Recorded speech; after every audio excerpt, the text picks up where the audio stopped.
Jadi ini sebenarnya untuk degradasi aja sebenarnya Chelsea belum aman.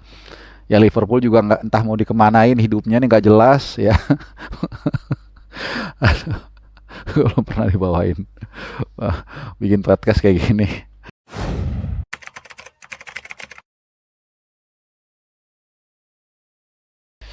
Ya, salam sehat, selamat hari Rabu dan juga selamat semangat untuk yang berpuasa. Semoga bisa kuat, bisa langgeng, bisa lancar sampai nanti hari kemenangan atau hari Idul Fitri ya. Oke, langsung aja. Ini karena kebetulan gua nggak bisa tidur dan tadi baru aja nonton 3 pertandingan, 3 atau 4 pertandingan lah tadi. Tapi gue fokus di 3 pertandingan Liga Primer karena kita tahu semua di midweek ini ada Liga Primer atau Liga Inggris. Ya gue bahas saja.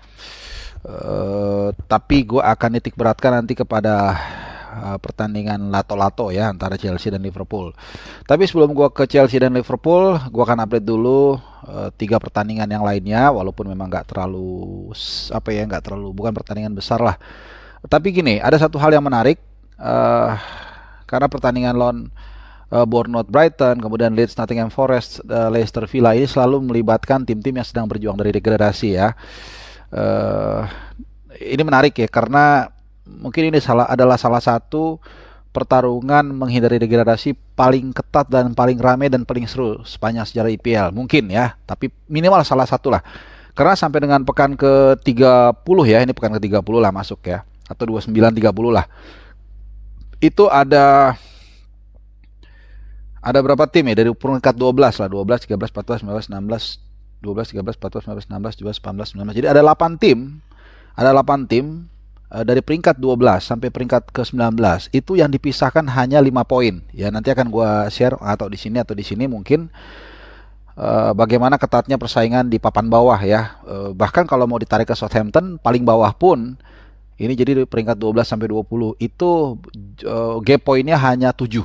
Ya, ini nggak terlalu besar dengan catatan masih ada 9 pertandingan tersisa, kurang lebih 9 lah, 9 sampai 10. Jadi masih ada sekitar 27 sampai 30 poin yang bisa diperebutkan. Jadi gap 7 ini sebenarnya buat Southampton masih punya peluang untuk keluar dari zona degradasi ataupun dari zona palung degradasi ya. Nah, itu secara umum gambarannya. Ternyata memang seru banget di papan bawah.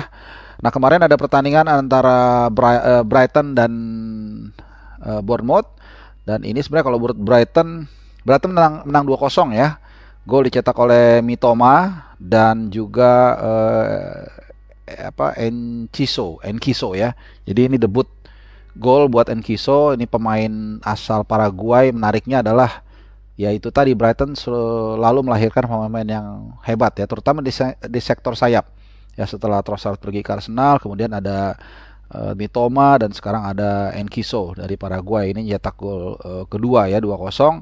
Buat Brighton ini artinya apa? Mereka punya peluang untuk bukan mengancam lah, tapi memasuki zona Eropa ya.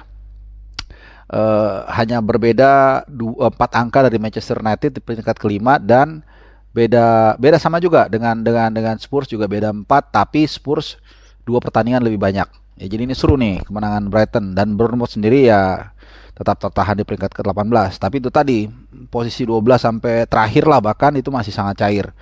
Nah, kemudian pertandingan satu lagi Leeds lawan Nottingham Forest, ini juga sama, the battle of relegation, menang 2-1 Leeds. Membuat Leeds agak sedikit membaik lah posisinya, lumayan ke posisi ke-13 ya. Tapi tadi yang gue bilang, posisi 13 pun mereka masih sangat mungkin untuk masuk ke zona degradasi. Sekali lagi karena begitu rapatnya posisi di 12 terbawah ya. Jadi Nottingham Forest juga tertahan di peringkat bawah, di peringkat ke berapa nih? Ke-17 ya. Dan satu lagi pertandingan antara Leicester City dan Aston Villa. Nah, ini menarik, ini pertandingan pertama Leicester City tanpa Brendan Rodgers dan kembali mereka menelan kekalahan, sementara Aston Villa menang 2-1. Dan ini luar biasa ya, sejak kedatangan Unai Emery ini Aston Villa ini berhasil, jadi udah di bawah Unai Emery itu sudah mereka menjalani 18 pertandingan di di Premier League ya. Dari 18 pertandingan tersebut 10 menang, 2 kali imbang dan 6 kali kalah ya, dan total yang poin dikumpulkan di bawah Unai Emery buat Aston Villa adalah 35 dari kemungkinan berapa tuh? 18 kali 3 eh 18 kali 3 tuh 48 ya. 48. Jadi dia dapat 35 dari 48. Not bad lah. Kalau dipresentasiin berapa coba? 35 bagi 48. 73% gitu. Jadi menurut gue ini sangat luar biasa. Hanya Arsenal dan City di periode yang sama ya, dari 18 pertandingan itu mendapatkan poin lebih tinggi dari Aston Villa, dan saat ini Aston Villa juga ada di posisi kemana? Keberapa ya? Ke-7 ya. Tapi ya kelihatannya sih kalau untuk masuk zona Eropa sih kayaknya sulit ya. Tapi luar biasa penampilan Unai Emery bersama Aston Villa. Oke, sekarang kita ke the one and only Chelsea menghadapi Liverpool. Honestly gue agak susah ya untuk mendapatkan gambaran atau judul atau tajuk untuk pertandingan antara Chelsea dan Liverpool. Ini kan kalau nggak salah pertandingan pertama juga 0-0 ya, kalau nggak salah nih, gue tadi lupa nyari datanya, tapi seingat gue sih 0-0 ya pertandingan mereka di pertemuan pertama. Cuman bedanya seingat gue di pertandingan pertama itu mereka mainnya lebih parah menurut gue, lebih banyak umpan-umpan nggak jelas, terus juga tendangan syutingnya juga kemana-mana. Kalau kemarin agak lumayan, gue nggak bilang bagus ya, agak lumayan. Oh ya, berarti benar ya, 0-0 di pertemuan pertama. Iya 0-0 ya, 0-0. Bahkan di FA Cup musim lalu pun 120 menit 0-0. Terus di Piala Liga juga 0. Jadi 4 pertandingan terakhir di waktu normal ya, dalam 2 musim terakhir, ya 4 pertandingan berturut skornya 0-0. 0-0 di Piala Liga di waktu normal ya musim lalu, terus di Piala FA Cup juga musim lalu di waktu normal 0-0, di Liga musim lalu 0-0, dan saat ini 0-0. Jadi nanti gue bikin tampilnya ini aja deh, udah bener tuh apa namanya, duel lato-lato. Itu kan lato-lato bolanya. Jadi tapi tadi sebenarnya agak lumayan mainnya, apa ya, lebih cair, nggak terlalu banyak nunggu, terus banyak duel bola-bola tanggung. Cuman ada beberapa catatan yang mau gue gambarin secara umum aja deh biar gak terlalu lama. Pertama, buat gue Liverpool ini seperti melihat mobil vintage ya, mobil yang pernah mungkin berjaya di eranya. Kita seperti melihat sekarang Mercy Kebo ya, kalau lo tahu, atau apalah namanya itu, Mercy yang zaman dulu lah, yang diesel kalau nggak salah, atau ngeliat Volvo gitu ya. Jadi mobilnya tetap punya apa ya, punya sesuatu lah kita lihat ya. Tapi ya tetap kita tahu itu mobil tua ya, yang udah nggak ada gregetnya, dan itu kelihatan banget di pertandingan tadi malam. Dan itu yang gue bilang, gue agak susah sebenarnya menggambarkan pertandingan ini ya, karena ya itu tadi. Terus apa ya, sebagai catatan mungkin ya mereka udah nggak ada motivasi lagi juga ya, karena mau kemana lagi, nggak bisa kemana-mana. Di posisi di klasemen juga coba kita lihat ya, kayaknya juga jauh ya, posisinya nomor 4, nomor 8 dengan poin 43. Chelsea juga sama, beda poin 39, posisi ke-11.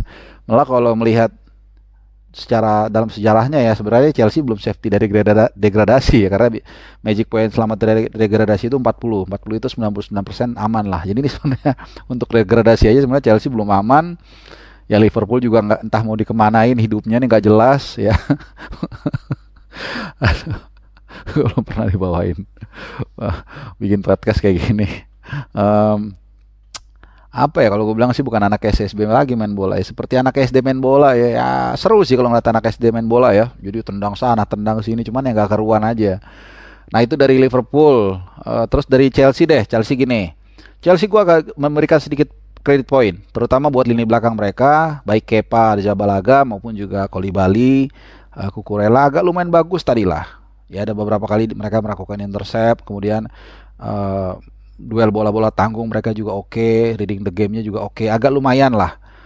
Sama Enzo Fernandez, ya sekali lagi gue melihat Enzo Fernandez ini adalah memang mutiara di tengah sampah ya. Jadi ya tetap dia bisa menunjukkan kelasnya, walaupun biasanya kalau ya dia kan bukan juga seorang Zidane ya, yang bisa menjadi pemanggul bagi satu tim ya, dan ini juga timnya kan lagi sakit ya. Jadi dia umur dia 21 tuh yang ya, to carry on the burden. Nah, Itu terus kemudian juga Mudrik. Nah ini kalau ini Mudrik ya, Mudrik ini memang nggak jelas juga ya. Hanya pertandingan pertama seingat gua, dan kebetulan lawan Liverpool dia debut kalau nggak salah ya, hanya main 30 menit seingat gua. Itu yang agak lumayan lah kelihatan, wah ini kayaknya bagus nih. Tapi setelah itu nggak pernah, mungkin nggak tahu ya apa, gue sih nggak nonton semua pertandingan Chelsea juga, tapi rata-rata yang gue lihat setiap gue dapet nonton Chelsea ngeliat Mudrik itu nggak pernah impresif, dan semakin mengherankan ketika mengingat harga dia yang begitu mahal ya. Jadi ini mengingatkan gue juga ketika gue mengkritik Harry Maguire. Gue bilang kalau dia harga 30 juta mungkin it's fine ya, tapi kalau dia the most expensive defender in the world, itu jadi tanda tanya. Nah, demikian juga Mudrik. Kalau harganya mungkin 40 jutaan mungkin masih bisa dibenarkan ya, tapi come on lah, 90 atau 100 juta it's too much ya. Terus kemarin juga pemain lapis Chelsea juga nggak jelas, seperti Gallagher itu salah-salah umpan elementer, ini benar-benar pelapisnya nggak ada sama sekali. Terus yang terakhir kayak Havertz. Nah ini kalau dari segi tactician atau strategi, beberapa kali gue lihat kayak Havertz ini justru menjadi kartu mati dari aliran bolanya Chelsea ya. Ketika mereka bangun serangan begitu cepat, begitu berakhir di kaki Havertz itu seperti langsung blup, redup.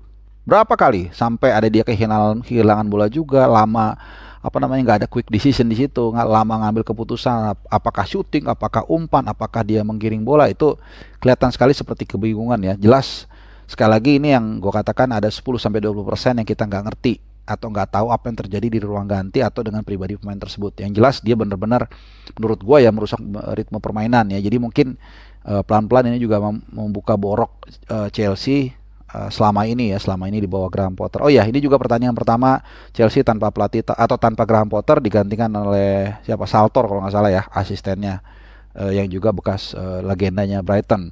Terus apalagi pertandingan tadi antara Liverpool dan Chelsea, gua rasa itu aja ya.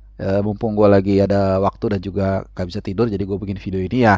Ini video spontan aja, mudah-mudahan ya silakan kalau lu mau meninggalkan komen, mau mau mengcounter atau tidak setuju atau apapun itu terserah, dan yang penting tetap sopan. Jangan lupa subscribe dan juga nyalakan loncengnya supaya lu selalu ternotifikasi kalau ada video-video gue yang kadang-kadang jamnya random. Terima kasih ya. Salam sehat, selamat berpuasa.